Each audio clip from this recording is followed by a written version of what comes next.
un peu de courage. Mais un autre jour, il se réveille comme ça, il dit, je vous avais dit que je vais rentrer chez mon père. Boum! Il a créé une forme de parti politique. Et nous avions la conviction que lui présent avec nous, aussi même sauté. Lui présent avec nous, comme on l'appelle Messie, il est venu pour nous libérer de l'esclavagisme. Mais maintenant il parle comme ça. Ou il veut partir comme ça. Dans Acte 1, si vous lisez très bien, vous allez voir, les disciples lui ont posé une question embarrassante. Je pense au verset 6e. Mais dites-nous, tu parles du royaume de Dieu. Mais la délivrance des enfants d'Israël, le royaume d'Israël, tu vas le faire quand? Il dit que ce n'est pas à vous ni à moi de pouvoir vous dire quand est-ce que le Seigneur va faire ces choses. Mais quelles étaient ces choses encore? Il était venu non pas pour la délivrance d'Israël, mais il était venu pour la délivrance de l'humanité tout entière. C'est là où il va leur dire, ne vous occupez pas de ça. Arrêtez votre syndicat de venir me demander des choses que moi je ne peux pas vous dire. Il n'y a que mon Père qui peut vous le dire. Il n'y a que mon Père qui connaît également quand est-ce qu'il y aurait également la fin du monde. C'est la troisième personne de Dieu. Mais quand le Saint-Esprit atterrit sur quelqu'un, sachez que la personne sur qui le Saint-Esprit atterrit, cette personne devient puissante. Puissante contre les sorciers, puissante contre les magiciens, puissante contre les rosicruciens, puissante contre les maïkalis, puissante contre l'Éternel suscitera du milieu de vous un autre prophète. Et il compare ce prophète-là à lui. C'est de Jésus dont il parle. Dites Amen. Si vous ne voulez pas me croire. Depuis que Moïse a existé, il est rentré chez le Seigneur. Depuis que vous lisez la Bible, parce que si on a écrit aujourd'hui, c'est qu'on a scellé tout ce qui est arrivé. Dites-moi quel est le prophète qui est semblable à Moïse. Vous pouvez croire que Jésus-Christ est Dieu, il est Seigneur et qu'il est aussi prophète. Et donc le prophète dont parle Moïse, c'est Jésus de Nazareth. Donc le Jésus à qui tu as donné ta vie, le Jésus en qui tu as cru, laissez-moi vous dire, il est parlé de lui depuis le ciel. Sur la terre avec Moïse, et jusqu'aujourd'hui nous continuons à parler de Jésus. Et regardez derrière, dans ma Bible, dans la Bible.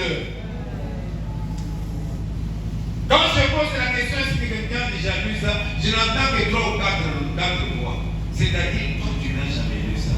Toi tu n'as jamais lu, au moment où on voulait tuer Jésus, on a tiré au sort ses amis. Et ils se sont partagés ses amis. Là Jésus n'était pas encore né. Même si c'était ton masque. C'est pas comment vous les appelez. Il y a des appels qui va verser. J'ai appris un jeune homme, un Blaise, un jeune homme qui est parti à Brazza, à Comini Master Naïna, le pasteur Naïna, qui va à Moravi. Pasteur, tu n'as pas versé le sous. Où est-ce que c'est qu'il y a ici? Pasteur Naïna a fait ça qui. Aïe, pour le va verser, il y a une côté de quelqu'un dans le ensemble. Aïe, pour son amour, vous sentez que vous voulez vous sentir que c'est va verser. Achetez la Bible. Les temps sont difficiles, je vous dis. Et ça m'a nous prêchons la parole de Dieu. Et nous disons, faites attention. Dans peu de temps, il y aura l'enlèvement. Dans la moi, c'est la fouille ce territoire. Et quand ils auront fui, on va chercher d'autres personnes, on va les implanter là-bas. Et quand on implante d'autres personnes, c'est qu'on a fait le comment et le maman n'a pas Kala. D'ailleurs, lui il disait on va placaniser notre pays. Bateau va faire un massacre. Il y a un esprit qui a mobilisé le massacre. Esprit vraiment, ça va faire un esprit qui a mobilisé le massacre. Dans le jardin de Dentan, à Kéléli, va massacre. À Kéléli, va donc, ce qu'on vend dans la maison, à Zolo, chéri, on va vendre dans la maison, on va solo, Zo, Cargo, et yo, Zo, la Coca, Zo, la Fanta. Il y avait que yo, on va vendre dans la maison, on va Satan. Ce qu'on va vendre dans la maison, on va vendre la place à maman. Est-ce qu'on dit pas? On dit pas. Écoutez-moi bien. Il faut avoir cette disponibilité en toi. Tu dis, s'il faut que je meure pour que quelqu'un reste en vie, je vais mourir. Est-ce que vous avez compris?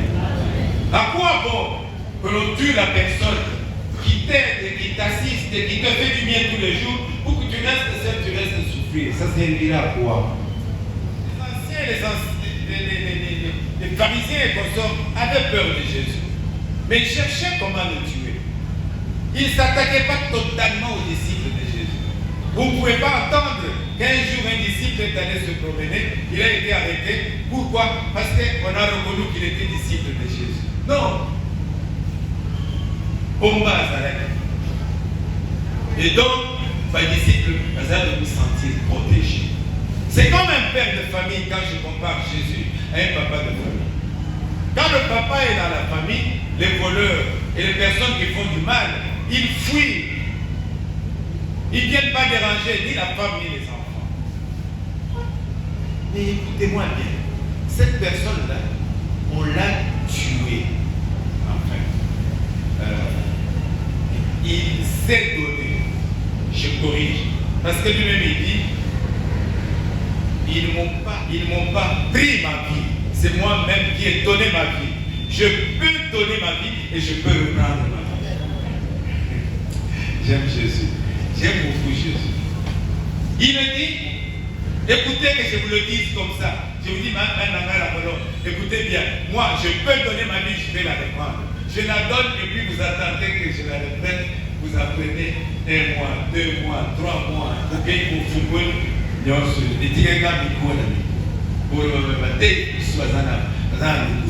Jésus n'a jamais menti. Pourquoi? Parce qu'il est la vérité. Vous apprenez que cette personne qui était morte, et sa mort vous avait posé la peur. Vous apprenez, on vous dit, non, regardez où il était. Il n'est plus ici.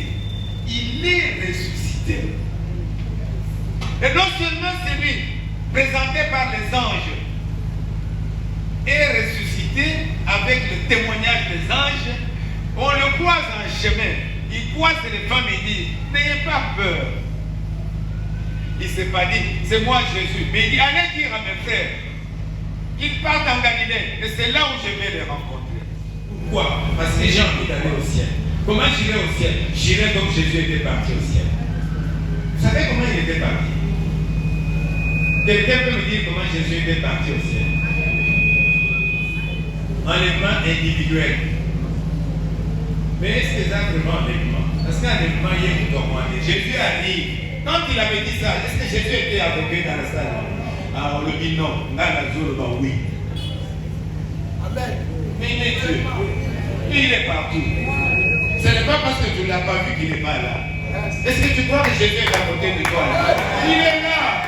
Quand je prêche maintenant, là, il est là. Et il est content de tout ce que j'ai dit de lui. Et les anges sont avec lui. Ils sont là. Les anges sont à nos services. Tu es malade, tu es guéri. Est-ce que quelqu'un m'entend? Tu n'es pas guéri par moi, tu es guéri par la parole de Dieu que tu entends. Cette parole de Dieu qui te fait la joie dans le cœur, enlève la maladie et remplace la guérison. Vous savez, quand il a lu, hein? Il a lu. Donc à chaque fois quand tu pêches, sache que tu as perdu une grande chose dans ta vie, la gloire de l'Éternel. Non seulement elle est l'une des vérités centrales de l'Évangile, tu prends 1 Corinthiens 15,